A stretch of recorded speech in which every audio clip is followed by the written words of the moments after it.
NEET study YouTube channel में आपका स्वागत है। इस वीडियो में हम लोग सेमेस्टर 2 हिस्ट्री मेजर 2 का बहुत ही इंपॉर्टेंट प्रश्न देखेंगे। प्रश्न हमारा है सातवाहन कालीन सभ्यता एवं संस्कृति का वर्णन करें। इसके अलावा यही प्रश्न आ सकता है सातवाहनों की उपलब्धियों का वर्णन करें। तो इन दोनों प्रश्नों का आंसर आपको सेम लिखना है। सबसे पहले आपको सातवाहनों के बारे में 10 से 15 लाइन परिचय देना है।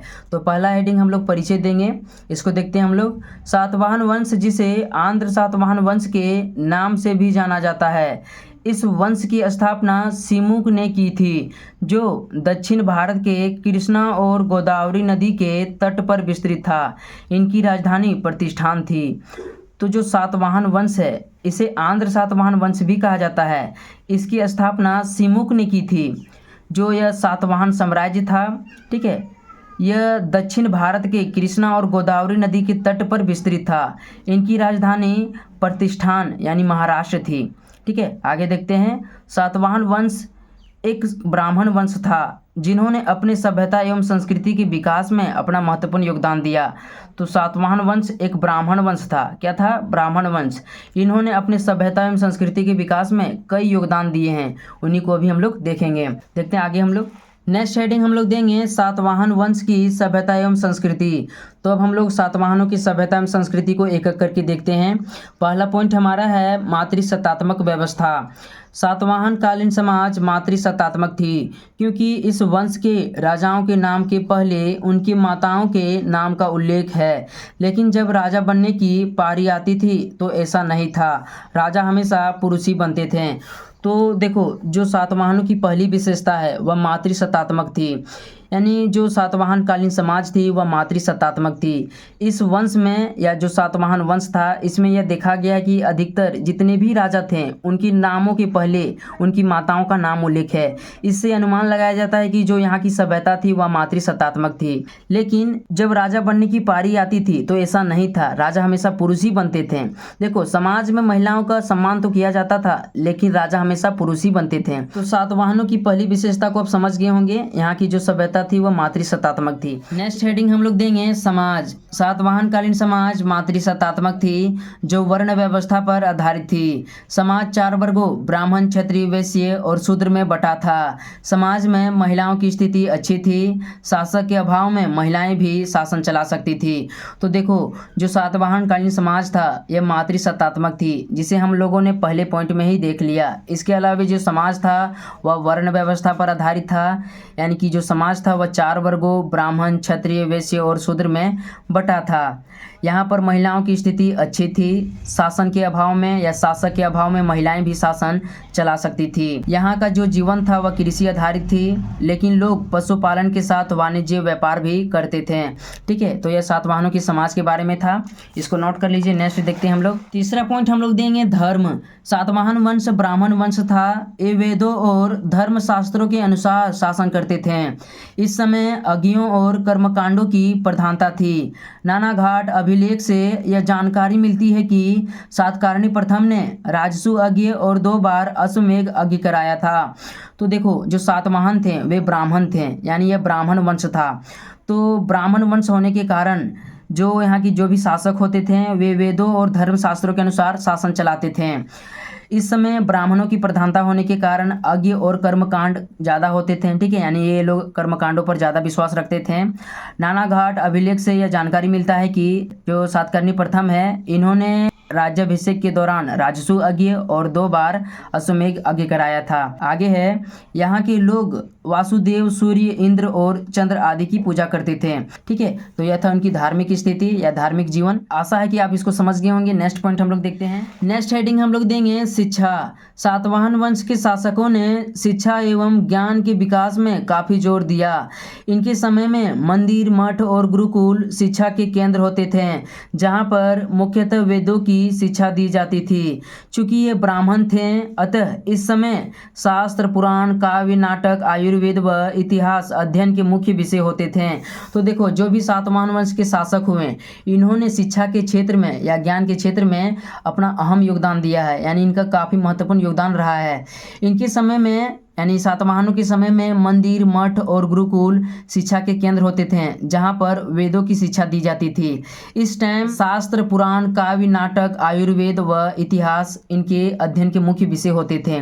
ठीक है, तो यह था सातवाहन कालीन शिक्षा के बारे में। नेक्स्ट हेडिंग हम लोग देंगे भूमिदान। सातवाहन काल में भूमिदान प्रथा प्रचलित थी। इसकी शुरुआत भारत में सर्वप्रथम सातवाहनों ने ही की थी। सातवाहन ब्राह्मण थे, अतः जो ब्राह्मण या बौद्ध भिक्षु पूजा पाठ या धार्मिक कार्य करते थे उन्हें वेतन के बदले भूमि दान में दिया जाता था।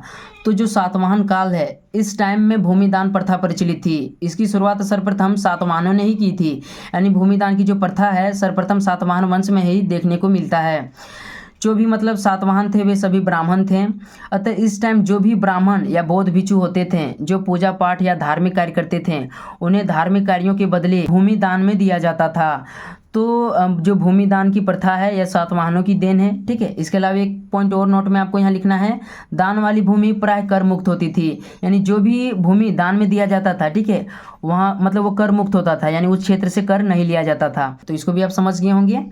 नेक्स्ट देखते हैं हम लोग। छठा पॉइंट है साहित्य कला। सातवाहन वंश के शासक साहित्य कला के संरक्षक, कवि और रचनाकार थे।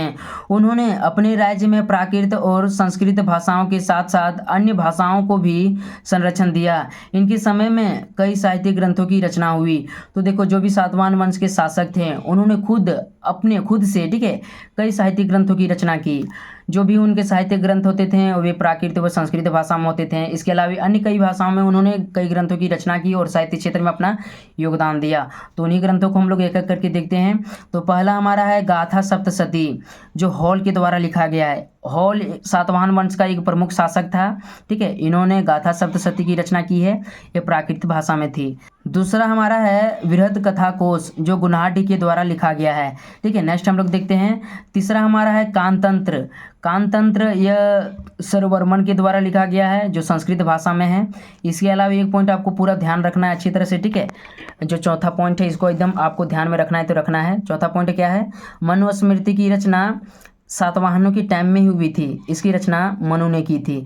तो इस पॉइंट को आपको एकदम मतलब अच्छे से ध्यान में रखना है, क्योंकि यह प्रश्न आ सकता है कि मनुस्मृति की रचना किस काल में हुई थी, तब आपका यह काम आ जाएगा। ठीक है, मनुस्मृति की रचना सातवाहनों के काल में हुई थी और इसके रचनाकार जो थे वह मनु थे। ठीक, तो साहित्य कला के बारे में आप जान गए होंगे, इसको देख लीजिए और नोट कर लीजिए। इससे हो सकता है एक प्रश्न ऑब्जेक्टिव टाइप में भी आ जाए। नेक्स्ट देखते हैं हम लोग। सातवां पॉइंट है स्थापत्य कला। सातवाहन शासकों ने स्थापत्य कला के विकास में भी काफ़ी योगदान दिया।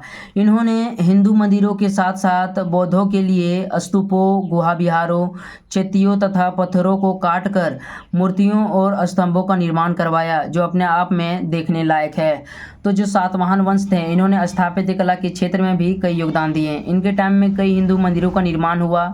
इसके अलावा इन्होंने बौद्धों के स्तूपों, गुहा विहारों, चैत्यों व कठोर पत्थरों को काट करके मूर्तियों और स्तंभों का निर्माण करवाया, जो अपने आप में देखने लायक है। ठीक है, तो स्थापत्य कला के क्षेत्र में भी इनका अहम योगदान था। नेक्स्ट पॉइंट हम लोग देंगे अन्य कलाएं। तो अभी हम लोगों ने सातवाहनों की शिक्षा, धर्म, समाज और भी उनके जो सांस्कृतिक रीति रिवाज थे उनको देखें। इसके अलावा इस टाइम में अन्य कलाएं भी विकसित हुआ था, उसको देखते हैं। पहला हमारा है कारली चैत्य। कारली चैत्य जो आंध्र प्रदेश के क्षेत्र में काफ़ी प्रचलित है। यह बौद्ध धर्म से जुड़ा हुआ पूजा स्थल है, जिसका निर्माण सातवाहनों के काल में किया गया था। तो जो कारली चैत्य है, ठीक है, एक प्रकार का बौद्ध धर्म से जुड़ा हुआ पूजा स्थल होता था, जो सातवाहनों के काल में ही काफ़ी प्रचलित अवस्था में था। ठीक है, तो यह पहला था कारली चैत्य। नेक्स्ट देखते हैं हम लोग। दूसरा पॉइंट है अमरावती कला। अमरावती जो वर्तमान में आंध्र प्रदेश की राजधानी है, इन क्षेत्रों में विकसित अमरावती कला एक प्राचीन मूर्ति कला शैली है। यह भी सातवाहनों के काल से संबंधित है। तो देखो, जो अमरावती है, ठीक है, अमरावती वर्तमान समय में आंध्र प्रदेश की राजधानी है। तो जो अमरावती है इसका नाम अमरावती कला के नाम पर ही पड़ा है। तो इन क्षेत्रों में जो विकसित अमरावती कला है एक प्रकार की प्राचीन मूर्ति कला है, जो सातवाहनों के काल से संबंधित है। तो सातवाहनों के टाइम में अमरावती कला भी काफ़ी विकसित अवस्था में था। तो अन्य कलाओं के रूप में आपको यहाँ लिखना है कारली चैत्य और दूसरा अमरावती कला, तो इनको लिख लीजिएगा। नेक्स्ट हम लोग देखते हैं। लास्ट पॉइंट आपको लिखना है निष्कर्ष। निष्कर्ष में हम लोग लिखेंगे, इस प्रकार सातवाहन काल सुखी संपन्न था। यहाँ किसी प्रकार की कोई कमी नहीं थी। इन्होंने कला, साहित्य, धर्म, शिक्षा और सभ्यता संस्कृति के क्षेत्र में अपना अद्वितीय योगदान दिया। तो इस प्रकार से आपको निष्कर्ष में लिख लेना है, आपको अच्छा से अच्छा मार्क्स मिलेगा। चैनल में नहीं तो चैनल को सब्सक्राइब कर लीजिएगा। बाकी व्हाट्सएप ग्रुप में भी आपको जुड़ना है, तभी आपका इसका जो भी मतलब PDF रहेगा और अन्य भी जो हेल्प होगा वहाँ पर आपको मिलेगा।